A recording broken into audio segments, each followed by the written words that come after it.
Oh, I just think the kids willed their way to win it. It's both two teams wanting to win. When you get into these rounds, I mean, everybody can play. The the commonality, like Prosper, they went for two to beat Prosper. Prosper was beaten by the team we're about to play, Allen, by 2 points or 1 point, right? So the commonality is that we all can play, and you get to the end, somebody's got to make one more play. The play that Jordan made, people forget about the play that Trey Jefferson made right before that field goal. They had two guys on him on screen, and he broke through him, made a tackle, and got the guy right down there. Well, that made a longer kick. Guy misses it, and we get another chance. But I think, there's never been anybody that makes a long run that just – it's very seldom you see somebody just win all of them 50-0. It's just going to have to be a war sometimes. So I'm very happy. Game's going back and forth. I mean, I'm listening on the radio. I'm nervous waiting for that 2-point conversion at the end. What's going through your mind? How do you feel in those moments?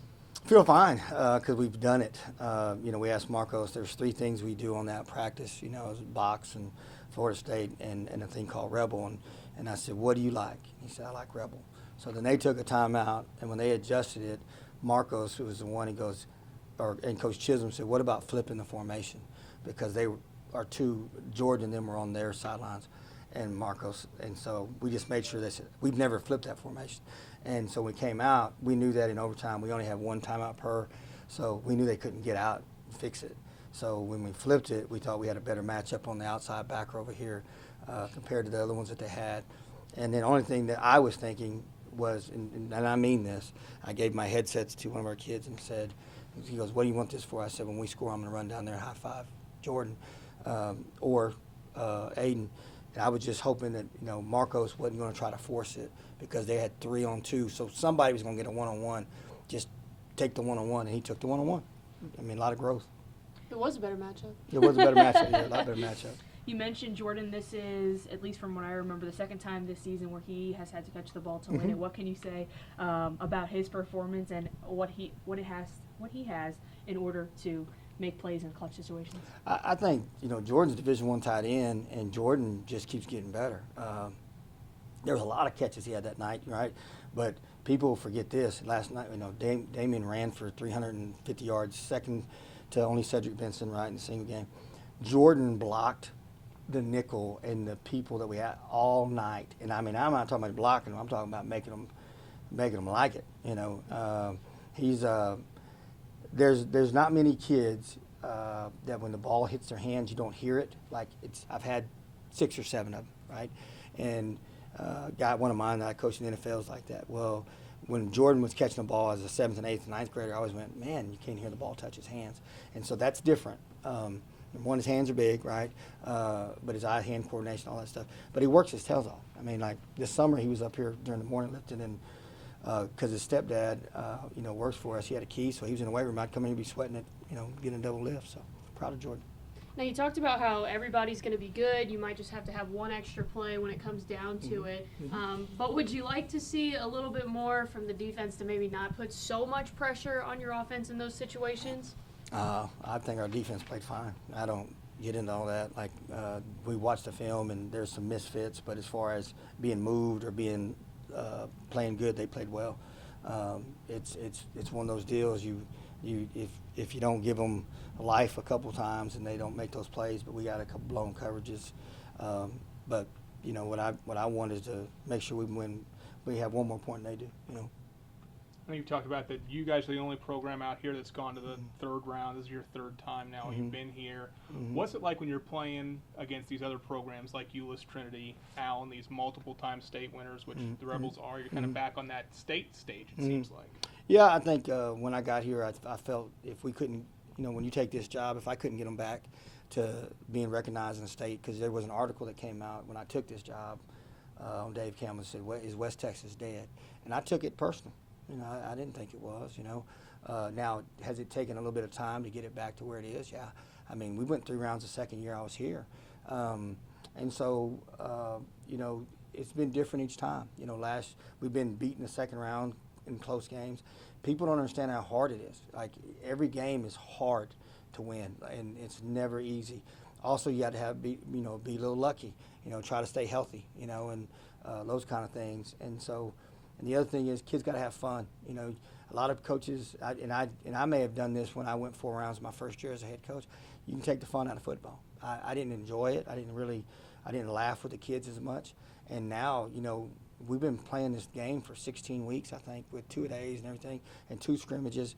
Like, boy, if they don't like each other, you ain't gonna win no games. And so they got to have fun. So right now that we're a little bit more relaxed in between sessions, where I joke with them, and then they know when to turn it on and be attentive to detail.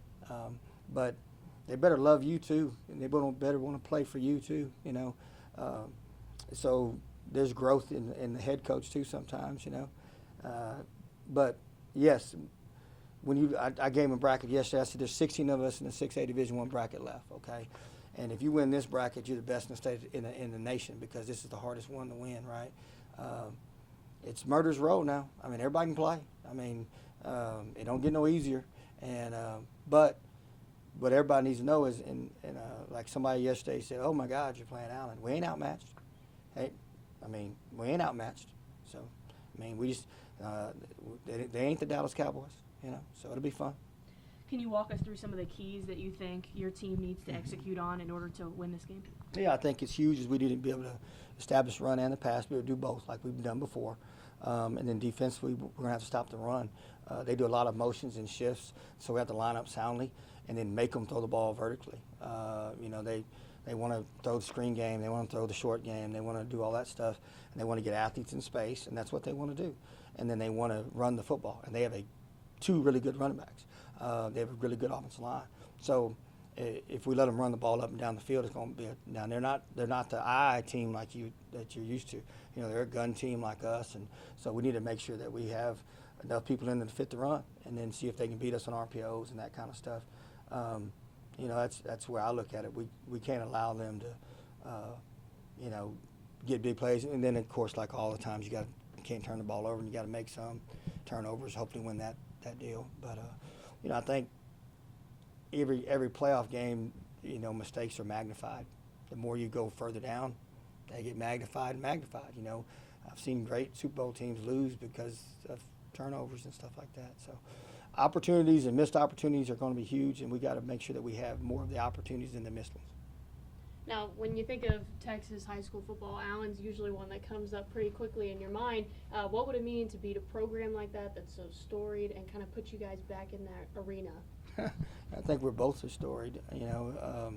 But yeah, you know, the first thing you think of when you see Allen is 6,900 kids.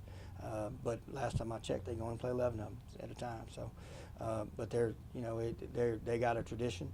I respect their tradition. They've earned their tradition, and I respect our tradition. And I know that when I got here, I knew that if I couldn't get us back to it, then they needed to find somebody else to be in that chair. You know, I know what we created here. When you create a beast, you better feed the beast. You know, and so our people that travel, they expect to win, and they better expect to win, and we want to expect to win. And so, you know, there'll be people traveling to Abilene, and I want to give them a good show, and that ain't to be second. It's not what we want. So it's a first matchup between the 2 schools. I found that out today. We're going to play next year no matter what, so we get a little pregame. So We haven't spoken about, I feel like, Damien enough. He had a great game, and statewide, it seems like people are finally starting to take notice of what we've been seeing week to week. What can you say about that guy? You know, after we looked at today, yesterday he had 8. This is an 8th start as a starting tailback. You know, and he averages a first down like 9.9 yards a carry every time he touches it. And then for this game, you know, the offensive line did a heck of a job. I mean, do not take anything from this.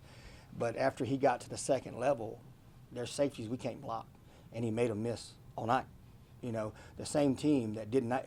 I mean, you look at Euless Trinity; they didn't give up any 350 yards rushing on 26 carries to anybody else. In all those great teams that they played in the Metroplex, they didn't give up that many, and Damien got it. You know, that's a compliment to the offensive line coach, Coach Smith. But of course, Damien, you know, because he had to make the second level miss. He's very humble. When we told him yesterday, all he did is put his head down with a big smile, you know, because he gets embarrassed to say how good he is. I was really more blessed that I got to meet his grandma. I had never met her after the game, and boy, she walked up and she goes, I'm grandma. I said, no doubt. Y'all look like twins. Man,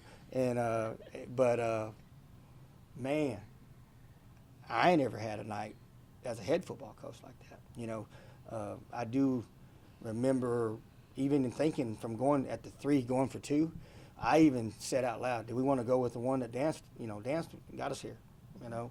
And then, you know, it's from the 3, and I said, you know, we've done it well. Marcos was 80%, 83%. And so let's practice what we practiced. You can get talked into it because it's like, man, we've given him 2 carries in overtime. He scored both of them from 25. What's 3, you know? And so, but I'm glad we did. I think our kids were comfortable. Nobody knows this, but we went defense back-to-back in the second overtime because he was cramping. And I told our trainer, get him, figure it out, find a way, you know, and get water in him, whatever we got to do. So he ain't got much fat on him, you know, he ain't got much in reserve, you know. So, but I've had a bunch of Division I coaches today ask for pictures of him, and I always laugh about that because I'm like, you're telling me you're not going to take the kid because of 2 inches? So that's what we're talking about? Whatever.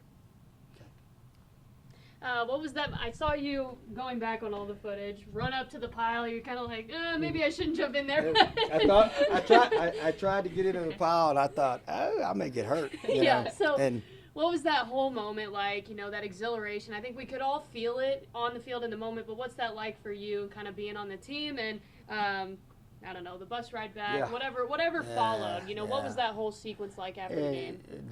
In our job, that it's hard. Like y'all came here earlier and you were listening to us talk about preparation. That's, you know, 14 hours a day, 2 days in a row of trying to learn how they do stuff.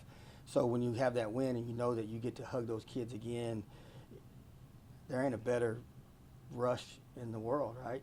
I always tell our kids, you get life's emotions, all of them, in a football game, just faster. You know, the highs, the lows, you know, and you never get those. But dang it, when you can know that you've won a big game, and the difference in walking around in Midland, Texas, and being in a good mood, and walking around in Euless, Texas, was 2 points. That's the truth. Like I told their head coach afterwards, I said, you kids have nothing to put their head down. I mean, they deserved everything. They fought their tails off. But somebody has to win and lose, you know, and so we won this one, and now, as he said, he goes, now go beat the next one, because when you get beat by somebody, you want them to keep playing.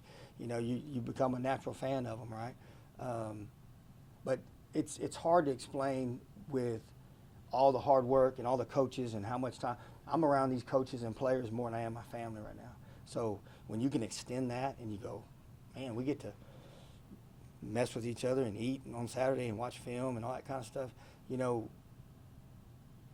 I don't know how to really put it in emotion other than it's not like when you have your firstborn child, but it's pretty close.